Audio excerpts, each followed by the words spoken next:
생생하게 상생하며 YTN 라디오 생생경제.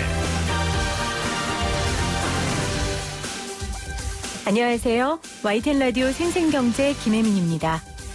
어제 열린 6.25 70주년 기념 행사에서 147명의 용사들이 70년이 지나 조국의 품에 안겼습니다.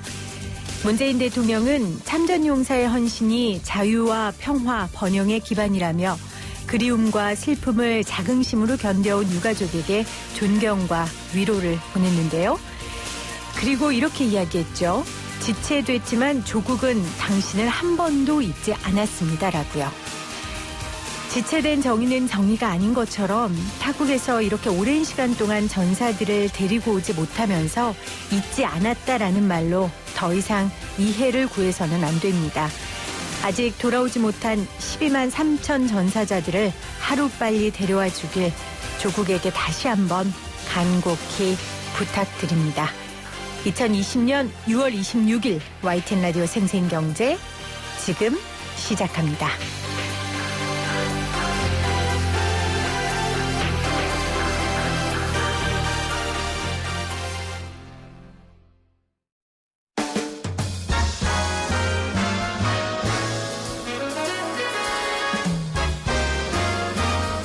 토론 아니고 쓰다. 신세돈 박성인 교수의 신박 세상. YTN 라디오 생생경제 시그니처 신박세상입니다. 신세돈 숙명여대 경제학과 명예교수 박상인 서울대 행정대학원 교수 나오셨어요. 어서 오세요. 네, 안녕하세요. 진짜 오랜만이에요. 근데 신 교수님은 지금 코로나19인데 수업하세요? 수업 안 하죠? 안 하죠? 네. 온라인 수업으로도 안 하시죠? 안 하죠. 아, 우리 교수님이. 왜냐하면 이번 한 과목이 있었는데 네. 너무 재미가 없다고 수강 신청을 10명을 해야 우리가 개설이 되는데 안 됐어요? 8명을. 어머. 얘들아, 편하게. 생생경제 들어봐라. 교수님처럼 재밌는 분이 어디 있다고. 아, 그랬구나. 그럼 네. 교수님 지금 백수. 완전 백수. 백수가 그러다가 바로 이제 산다는 코로나 거예요. 타격을 많이 받죠. 그렇죠. 초청 강의가 강연. 확 줄어버리고. 그렇구나. 우리 박상인 교수님은요? 네, 저희는 온라인으로 강의했고, 저 같은 경우에 줌이라는 것 통해서 실시간 온라인 강의를 했습니다. 이제 뭐 끝나서 방학은 이번 주가 이제 성적 네. 하고 그러면 다음 주부터 방학이 되겠습니다. 온라인 교육, 온라인 강의 체질에 맞으세요? 이제 세미나 과목이 하나 있고 이제 학생들 30여 명 되는 강의하는 과목이 있는데 세미나 과목 생각보다 괜찮았어요. 오. 네, 왜냐하면 뭐 화면에 다 얼굴이 들어오고 또 발제도 서로 시킬 수 있고 토론도 되고 뭐 강의실보다 좀 부족하지만 그럭저럭 괜찮았다는 생각이 들었는데요. 이 대형 강의 과목은 화면을 보고 혼자서 말하는 느낌이더라고요. 학생들 반응을 볼 수도 없고. 그렇죠. 네. 그리고 얼마나 이해하고 있는지 안 하는지 이렇게 강의하다 보면 눈치껏 그렇죠. 좀 알 수가 있거든요. 근데 그런 것도 없고 또 어떨 때는 질문을 던지고 반응을 보고 하는데. 맞아요. 근데 그것도 못하고 하니까 네. 대형 강의 과목이 오히려 좀 힘들고 답답한 생각이 많이 들었습니다. 학생들도 그랬을 것 같아요. 그러니까요, 교수님. 제가 이 보이지 않는 청취자들과 함께 방송 진행하는 제가 얼마나 대단한 겁니까? 그거 아셨죠? 네. 아, 네. 자, 우리 오늘 수다 떨게 맞아서요. 제가 이제 그만 이야기하고 본격적인 주제로 들어가도록 하겠습니다. 3차 추경안이 국회에 제출된 지 3주가 지났어요. 민주당은 빨리 3차 추경 국회 통과하자 시켜달라. 통합당은 여당의 의회 독재부터 풀어라 이렇게 하고 있는데 우리 신세돈 교수님 네. 어떻게 바라보고 계세요? 뭐 어떻게 보면 또 발목 잡기라고. 누가 발목 잡기예요? 그러니까 지금 3차 추경을 야당이. 빨리 정부에서는 네. 해야 되는데 네. 또 야당 쪽에서는 뭐 이 핑계 저 핑계 대면서 그래서 또 야당의 발목 잡기라고 오해될 여지가 있다. 그런 여지가 있다는 것이고 이번에 이제 3차 추경의 그 내용이 크게 세 개인데 네. 하나는 지출 구조 조정 부분이 있어요. 그러니까 정부가 이렇게 쓰려고 했던 것을 줄이자는 그게 한 10조쯤 되거든요. 그다음에 이제 기금을 활용해서 한 1조 4천, 그다음에 국채 발행 23조 8천 이렇게 해서 35조쯤 되는데 네. 지출 구조 조정 문제는 그거는 시급한 거라서 그리고 이거는 이제 야당 쪽에서 계속 주장했던 거거든요.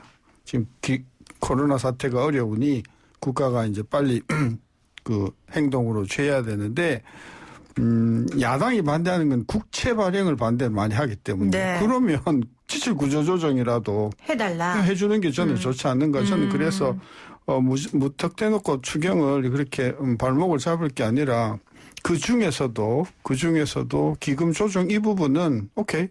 전향적으로 제가 국회 야당에 있다고 하면 3차 추경에 대해서 국채 발행에 대해서는 좀 깊이 생각을 해보지만 네. 이 지금 지출 구조 조정에 있어서는 좀 더 심도 있게 논의해보는 게 필요하다. 그게 그러니까 지출 구조 조정이라는 게요. 내용이 뭐냐면 공무원 급여 깎고 뭐 이런 내용이잖아요. 그러니까 그 추경안을 마련하기 위해 그 돈을 마련하기 위해 이제 그동안의 항목들 중에 줄일 것들은 줄여서 여윳돈을 만들겠다는 거니까. 한 게 정부의 아니거든. 네, 그 이건 빨리 부분은 해주자는 거죠. 해줘라. 국채 발행에 관련돼서는 논란의 여지가 있으니 교수님 그렇게 보고 계시고 박상희 교수님. 네, 일단 그 2차 추경이 그 집행되고 긴급 재난지원금이 풀려서 어느 정도 5월달 뭐 한 6월 중순까지는 좀 도움들이 된 것 같아요. 근데 지금 7월 들어가면은 당장에 그 사실상 실직 상태에 있는 분들, 무급휴직에 있다든지, 또, 신세동 교수님도 말씀하셨지만, 프리랜서, 특수고용 노동자, 이런 분들이 상당히 막막해질 상황이라는 것이죠. 그런 의미에서 3차 추경은 좀 신속하게 집행해야 된다라는 생각이 들고요. 신세동 교수님 말씀하신 건 수입 부분에 대한 네. 말씀이고 지출 부분 보면은 이제 유동성 보강이라고 해서 긴급 자금 지원을 금융 지원해주기 위해서 발표한 거에 대해서 그게 실제로 지출되기 위한 유동성 보강 정도 5조 정도 잡혀 있고요. 그다음에 지금 말씀드린 고용 사회 안전망 확충에 9조 4천이 잡혀 있습니다. 네. 그리고 11조 3천 정도가 한국형 뉴딜 뭐 이런 쪽에 경기 보강이라고 해서 잡혀 있는데 저는 이 지출 측면에서 이 경기 보강보다 사실 고용사회 안전망 확충에 훨씬 더 돈을 투입할 필요가 있다는 생각이 들고요. 네. 예를 들어서 노인 일자리 사업을 지금 한다고 하면은 오히려 코로나 확산될 가능성이 커요. 그렇게 SOC나 일자리 일을 지금 할 단계가 아니고 취약계층에 대해서 생계 지원을 해주는 게 그게 경기 부양에도 가장 도움이 되는 방식이기 때문에 이 지출 구조 조정들도 필요하다. 이런 면에서 국회에서 3차 추경을 좀 엄밀하게 그리고 자세히 심사하고 빨리 통과시킬 필요가 있다. 그러는데 원구성 문제 때문에 지금 진척이 그렇죠. 안 되고 있기 때문에 네.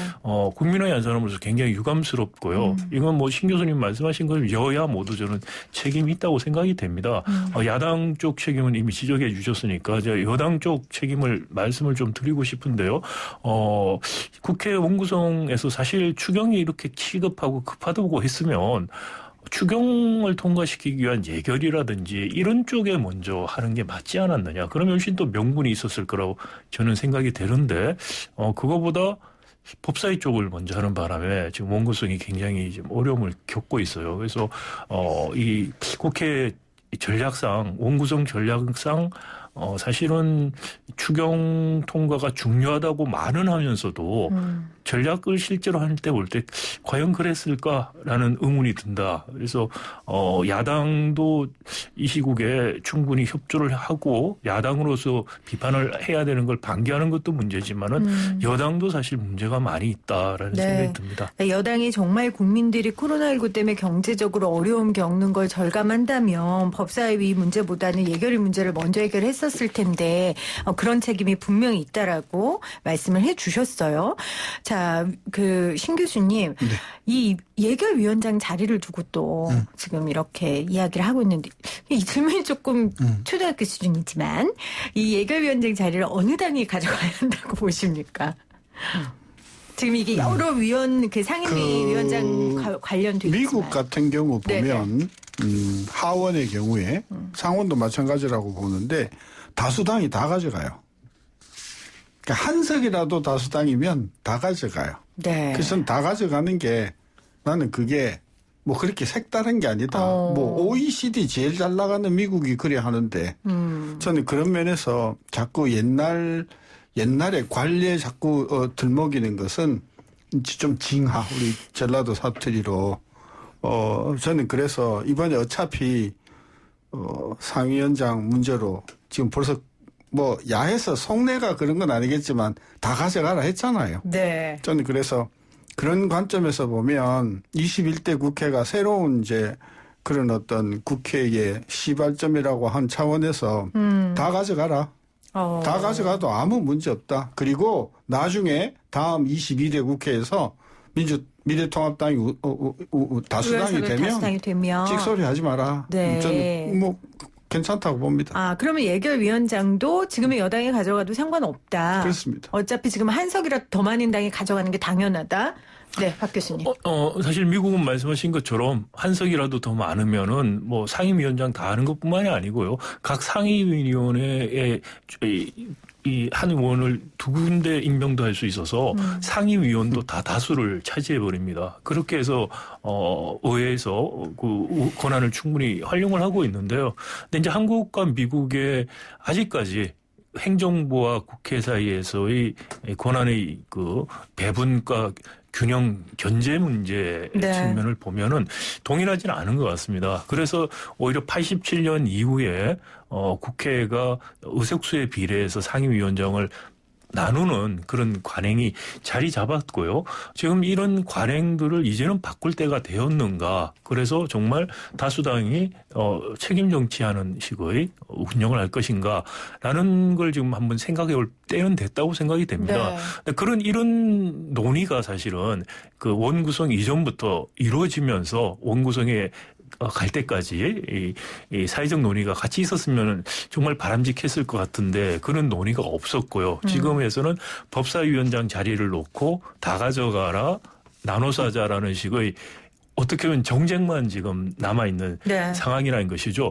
이것은 여야가 사실 당리당략을 따져서 접근하면 해결될 수 없는 문제라고 생각이 됩니다. 지금 정말 통합당이 책임 정치하는 거 해서 하라. 우리는 야당으로서 할 것은 하겠다라고 네. 한다면은 상임위원 명단을 제출해야 됩니다. 상임위원 명단은 제출하지 않고 다 가져가라고 한다고 하는 것은 사실상 진정성이 없는 협박이라고 저는 들리고요. 네. 그리고 또 민주당도 실제로 다 할 수 있다는 식의 협박을 하는 식의 이야기를 통해서 그렇지만 나눠 가지자는 궁극적인 전술을 한다는 것도 바람직하지 않고 솔직하지 않다고 생각이 됩니다.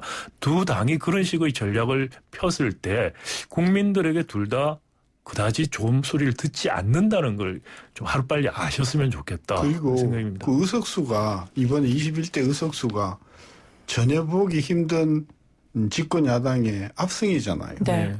그러면 저는 야당의 차원에서도 야당이 물론 여러 야당이 있지만 야당의 차원에서도 이번에 참패했으니까 전 그런 면에서 과거 자꾸 주장하는 것은 왜냐하면 아까 의석수대로 배분한다는 게 이게 대단히 어려운 문제거든요. 그 의석수라는 그 배분이 300석에서 151대 149로 갈리는 경우도 있고 이번에 같이 거의 180대 110으로 갈리는 경우도 있단 말이에요. 그렇죠? 네. 그런 경우에 그러면 그 의석수로 이게 자르다 보면은 분란이 있게 마련이니까 저는 이번 기회에 그리고 국민이 확실하게 집권 여당의 표를 많이 몰아줬으니 한번 책임지고 한번 해봐라. 정치를 해보시오. 네. 그런 차원에서 저는 그 위원장 가지고 처음부터 이렇게 저는 야당이 좀 이렇게 한 것 자체가 저는 패착이라고 봅니다. 그 우리가 총선 마치자마자 박상인 교수님하고 인터뷰할 때 뭐라 그랬냐면요. 여당이 이만큼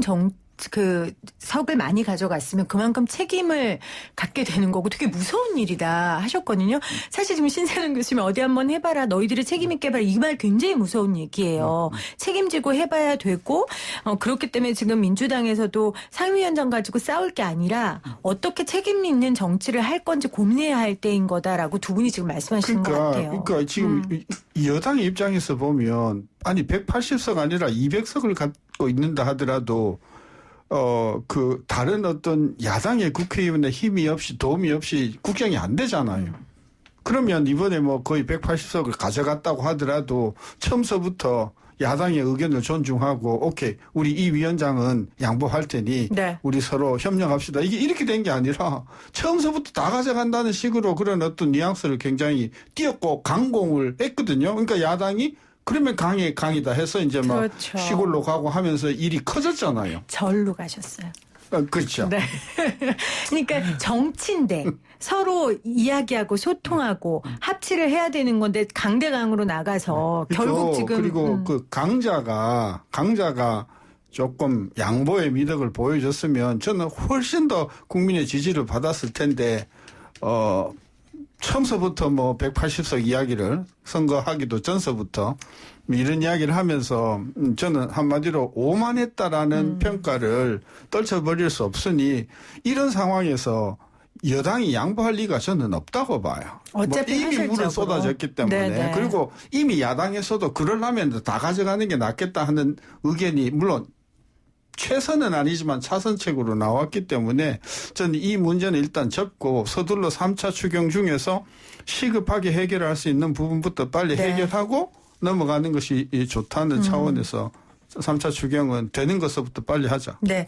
그 제가 한 가지만 더 말씀을 드리면 이게 법제사법위원회 위원장 문제인데요. 그동안에 법제 부분 때문에 발목 잡기라든지 뭐 상원이라든지 이런 여러 가지 이야기들이 있었어요. 그래서 양당이 사실 다 법제사법에서 법제 부분을 떼내자는 아이디어는 갖고 있는 것 같습니다. 그래서 뭐 사법위원회 또는 윤리사법위원회로 가고 법제 부분을 그렇다면 특별위원회로 갈 건지 아니면 실무적인 차원에서 국회의장 밑에서 할 것인지 그 부분 차이가 있는데 그건 충분히 합리적으로 해결해 볼 수 있는 문제가 아닌가. 네. 예, 그렇게 합리적으로 해결하려는 노력 없이 오히려 이거 기싸움을 하는 일종의 정치적인 일종의 놀이를 하고 있는 거 아닌가 그런 네. 측면에서 굉장히 실망스럽다 양당 다 그런 말씀 드리고 네. 싶습니다. 이게 정치 이야기 같지만 사실 경제 이야기거든요. 지금 정치적 수사와 정치적 이해관계 때문에 지금 3차 추경이 통과 안 돼 있는 상황이고 그런 상황이라면 지금 말씀하신 것처럼 사회안전망이 필요한 분들한테는 큰 피해로 돌아가기 때문에 두 경제학자께서 지금 정치권에게 좀 쓴소리와 조언을 하셨습니다. 자, 1부에서는 3차 추경 관련된 이야기를 나눠봤습니다. 저희 광고 듣고 올게요.